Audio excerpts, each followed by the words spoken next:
Private ਸਕੂਲਾਂ ਵੱਲੋਂ ਫੀਸਾਂ ਮੰਗਣ ਦਾ ਮੁੱਦਾ ਸ਼ਾਂਤ ਹੋਣ ਦਾ ਨਾਮ ਹੀ ਨਹੀਂ ਲੈ ਰਿਹਾ। ਲਗਾਤਾਰ ਮਾਪਿਆਂ ਵੱਲੋਂ ਪ੍ਰਾਈਵੇਟ ਸਕੂਲਾਂ ਖਿਲਾਫ ਰੋਸ ਪ੍ਰਦਰਸ਼ਨ ਕੀਤੇ ਜਾ ਰਹੇ ਹਨ, ਪਰ ਸਰਕਾਰ ਦੇ ਸਿਰ ਜੂੰ ਤੱਕ ਨਹੀਂ ਸਰਕ ਰਹੀ। ਮਾਪਿਆਂ ਵੱਲੋਂ ਦੋਸ਼ ਲਗਾਏ ਜਾ ਰਹੇ ਨੇ ਕਿ ਸਕੂਲਾਂ ਵੱਲੋਂ ਟਿਊਸ਼ਨ ਫੀਸ ਦੇ ਨਾਂ ਉੱਤੇ ਵੱਡੀ ਰਕਮ ਦੀ ਮੰਗ ਕੀਤੀ ਜਾ ਰਹੀ ਹੈ। ਫੀਸਾਂ ਦੇ ਨਾਲ-ਨਾਲ ਟਰਾਂਸਪੋਰਟੇਸ਼ਨ ਦੇ ਵੀ ਪੈਸੇ ਮੰਗੇ ਜਾ ਰਹੇ ਹਨ, ਜੋ ਸਰਾਸਰ ਗਲਤ ਹੈ। ਲੋਕਾਂ ਦਾ ਦੋਸ਼ ਹੈ ਕਿ ਉਹਨਾਂ ਵੱਲੋਂ ਸਿੱਖਿਆ ਮੰਤਰੀ ਨੂੰ ਈਮੇਲ ਵੀ ਕੀਤੀਆਂ ਜਾ ਰਹੀਆਂ ਹਨ ਅਤੇ ਫੋਨ ਤੇ ਵੀ ਸੰਪਰਕ ਕਰਨ ਦੀ ਕੋਸ਼ਿਸ਼ ਕੀਤੀ ਜਾ ਰਹੀ ਹੈ, ਪਰ ਉਹਨਾਂ ਦੀ ਕਿਤੇ ਵੀ ਸੁਣਵਾਈ ਨਹੀਂ ਹੋ ਰਹੀ। ਤੁਸੀਂ ਵੀ ਸੁਣੋ ਕੀ ਹੈ ਪੂਰਾ ਮਾਮਲਾ।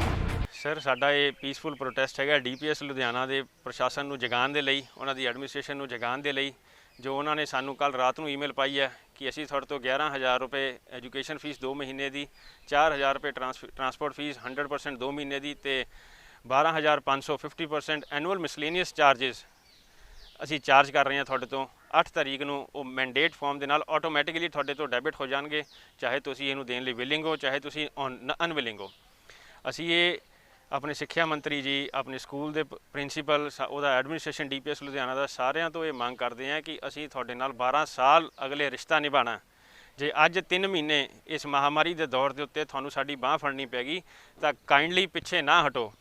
ਅਗਲੇ 12 ਸਾਲ ਤੱਕ ਅਸੀਂ ਤੁਹਾਡੇ ਨਾਲ ਰਿਸ਼ਤਾ ਨਿਭਾਉਣਾ ਹੈ। ਇੱਕ ਸਕੂਲ ਦੇ ਵਿੱਚ ਜਦੋਂ ਮਾਪੇ ਆਪਣਾ ਬੱਚਾ ਭੇਜਦੇ ਆ, ਉਹ ਇਹ ਸੋਚ ਕੇ ਭੇਜਦੇ ਆ ਕੱਲ੍ਹ ਨੂੰ ਇਹ ਵੱਡਾ ਹੋ ਕੇ ਕੋਈ ਅਫਸਰ ਬਣੂਗਾ, ਕੋਈ ਰਾਜਨੇਤਾ ਬਣੂਗਾ, ਕੋਈ ਇੰਜੀਨੀਅਰ ਬਣੂਗਾ, ਕੋਈ ਡਾਕਟਰ ਬਣੂਗਾ, ਕੋਈ ਲਾਇਰ ਬਣੂਗਾ। ਸਾਡੇ ਬੱਚਿਆਂ ਦਾ ਭਵਿੱਖ ਤੁਹਾਡੇ ਹੱਥ 'ਚ ਹੈ। ਅੱਜ ਜੇ ਇਸ ਮੌਕੇ ਦੇ ਉੱਤੇ ਤੁਸੀਂ ਇਨਸਾਨੀਅਤ ਦਾ ਧਰਮ ਨਿਭਾਉਂਦੇ ਹੋ ਤਾਂ ਅਸੀਂ ਤੁਹਾਡੇ ਸਾਰਿਆਂ ਦੇ ਇਹ ਦਿਲੋਂ ਤੁਹਾਡੇ ਸਾਰੀ ਐਡਮਿਨਿਸਟ੍ਰੇਸ਼ਨ ਦੇ ਧੰਨਵਾਦ ਹੋਵਾਂਗੇ ਔਰ ਜ਼ਿੰਦਗੀ ਭਰ ਇਸ ਚੀਜ਼ ਨੂੰ ਮੰਨਾਂਗੇ ਕਿ ਡੀਪੀਐਸ ਲੁਧਿਆਣਾ ਨੇ ਇਨਸਾਨੀਅਤ ਦਾ ਧਰਮ ਨਿਭਾਉਂਦੇ ਹੋਏ ਹਾਈ ਕੋਰਟ ਦੇ ਆਰਡਰਸ ਆਉਣ ਤੋਂ ਪਹਿਲਾਂ ਹੀ ਇਹ ਆਪਣੇ ਆਰਡਰਸ ਨੂੰ ਰਿਵਿਊ ਕੀਤਾ। ਸਾਡੀ ਮੰਗ ਇਹ ਹੈ ਕਿ ਜਿਹੜੇ ਸਾਡੇ ਤੋਂ transport fees, annual miscellaneous charges charge ਕਰ ਰਹੇ ਨੇ, ਇਹ ਕਾਈਂਡਲੀ ਇਹ ਨਾ ਕੀਤੇ ਜਾਣ ਤੇ 12 ਜੂਨ ਤੱਕ ਐਟਲੀਸਟ, ਜਦੋਂ ਤੱਕ ਮਾਣਯੋਗ ਅਦਾਲਤ ਦਾ ਫੈਸਲਾ ਆਉਂਦਾ ਉਦੋਂ ਤੱਕ ਇਹ ਜਿਹੜੀ ਫੀਸ ਹੈ ਇਹ ਨਾ ਲਿੱਤੀ ਜਾਵੇ, ਡੈਫਰ ਕੀਤੀ ਜਾਵੇ। ਅਸੀਂ ਇਹਨਾਂ ਤੋਂ ਮੰਗ ਕਰਦੇ ਹਾਂ। ਸਾਡੇ ਵੱਲੋਂ ਕਿਸੇ ਅਧਿਕਾਰੀਆਂ ਨੂੰ ਮਿਲਿਆ ਗਿਆ ਹੁਣ? ਸਾਡੇ ਵੱਲੋਂ DEO Ludhiana, assistant director education Punjab ਔਰ ਐਜੂਕੇਸ਼ਨ ਮਿਨਿਸਟਰ ਪੰਜਾਬ ਜੀ ਨੂੰ 3 ਜੂਨ ਨੂੰ ਈਮੇਲ ਪਾਈ ਗਈ ਸੀ, ਜਿਹਦਾ ਜਵਾਬ ਹਲੇ ਤੱਕ ਤਾਂ ਸਾਡੇ ਕੋਲ ਕੋਈ ਆਇਆ ਨਹੀਂ ਈਮੇਲ ਦੇ ਥਰੂ। ਲੇਕਿਨ ਅਸੀਂ ਜਦੋਂ ਡੀਈਓ ਲੁਧਿਆਣਾ ਆਫਿਸ ਦੇ ਵਿੱਚ ਕਾਲ ਕੀਤੀ ਤਾਂ ਉਹਨਾਂ ਨੇ ਸਿਰਫ ਔਰ ਸਿਰਫ ਸਕੂਲ ਦੇ ਪੱਖ ਪੂਰਦੇ ਹੋਏ ਗੱਲਾਂ ਕੀਤੀਆਂ ਤੇ ਸਾਨੂੰ ਇਹ ਕਿਹਾ ਵੀ ਉਹਨਾਂ ਨੇ ਅਸੀਂ ਸਕੂਲ 'ਚ ਗੱਲ ਕੀਤੀ ਸੀ, ਉਹ ਕਹਿੰਦੇ 50% ਹੀ ਚਾਰਜ ਕਰ ਰਹੇ ਹਾਂ।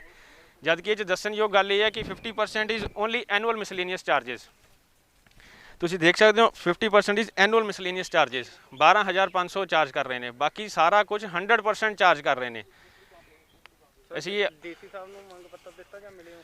ਅਸੀਂ ਡੀਸੀ ਸਾਹਿਬ ਨੂੰ ਮੰਗ ਪੱਤਰ ਨਹੀਂ ਦਿੱਤਾ, ਨਾ ਉਹਨਾਂ ਨੂੰ ਮਿਲੇ ਆ। ਲੇਕਿਨ ਸਾਨੂੰ ਜਿਹੜੇ ਸਟੇਟ ਐਜੂਕੇਸ਼ਨ ਮਿਨਿਸਟਰ ਤੋਂ ਨੋਡਲ ਆਫੀਸਰ ਪੁਆਇੰਟ ਕੀਤੇ ਗਏ ਸੀ, ਕੰਸਰਨ ਅਥਾਰਟੀ ਉਹੀ ਬਣਦੀ ਸੀ ਸਾਡੇ ਮਨ ਦੇ ਵਿੱਚ ਸੀ। ਅਸੀਂ ਉਹਨਾਂ ਨੂੰ ਹੀ ਕਾਲ ਕੀਤਾ, ਉਹਨਾਂ ਨੂੰ ਹੀ ਮਿਲੇ, ਬਟ ਉਹਨਾਂ ਵੱਲੋਂ ਵੀ ਸਾਨੂੰ ਕੋਈ ਪ੍ਰੋਪਰ ਜਵਾਬ ਨਹੀਂ ਦਿੱਤਾ ਗਿਆ।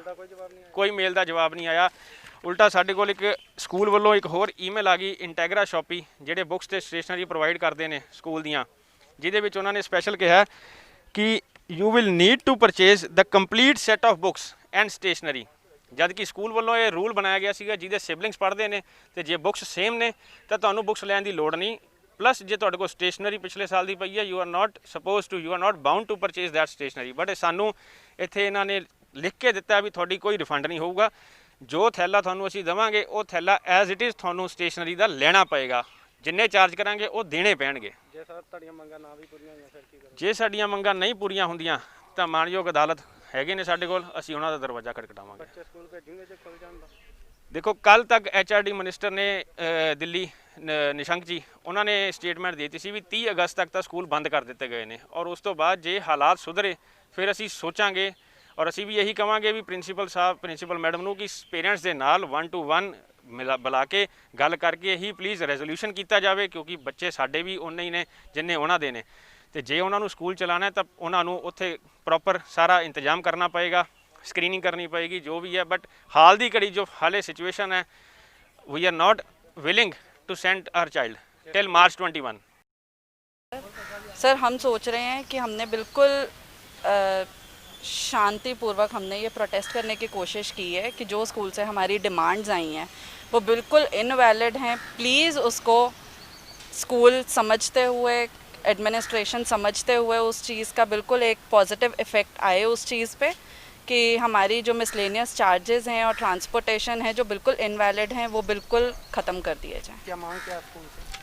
यही मांग है कि हमारी एनुअल फीस जो इन्होंने लगाई हुई है और ट्रांसपोर्टेशन फीस है, ये सब चीज़ें ख़त्म करते हैं स्कूल वाले। मंत्री साहब ने बोला ट्यूशन फीस देनी, स्कूल फीस नहीं देनी इसकी। सर मंत्री साहब ने कहा है कि ट्यूशन फ़ीस ही चार्ज करेंगे, बट ये एटलीस्ट सारा कुछ चार्ज कर रहे हैं और वो भी 100% चार्ज कर रहे हैं। 50% अब लेना है और 50% इन्होंने अक्टूबर में लेना है। किसी अधिकारी ਨਾਲ ਗੱਲ ਹੋਈ ਤੁਹਾਡੀ? हाँ जी सर, एजुकेशन मिनिस्टर के साथ हुई है, डीईओ से हुई है, बट कोई रिस्पांस नहीं है स्कूल का। उनका भी कोई रिस्पांस नहीं है, सब फेवर में है स्कूल के। हाँ जी, ईमेल भी किया है स्कूल को। बैकमेल आई? नहीं जी, कोई बैकमेल नहीं आई है आगे इनकी। की डिमांड अपनी क्या रहेगी? आगे की डिमांड यही है कि स्कूल इस चीज़ को समझे कि पेरेंट्स पे भी इस टाइम बहुत बुरा इफ़ेक्ट आया हुआ है, खाली स्कूल पर नहीं है, पेरेंट्स पे भी उतना ही प्रेशर है। तो इस चीज़ को प्लीज़ कंसिडर करते हुए आप फेवर में जाएं पेरेंट्स के। Bureau report Ludhiana Times. ਵਧੇਰੇ ਜਾਣਕਾਰੀ ਲਈ ਸਬਸਕ੍ਰਾਈਬ ਕਰੋ ਸਾਡਾ YouTube ਚੈਨਲ ਪਬਲਿਕ ਟਾਈਮਜ਼ ਅਤੇ ਨੋਟੀਫਿਕੇਸ਼ਨ ਲਈ ਬੈਲ ਆਈਕਨ ਤੇ ਕਲਿੱਕ ਕਰਨਾ ਨਾ ਭੁੱਲੋ।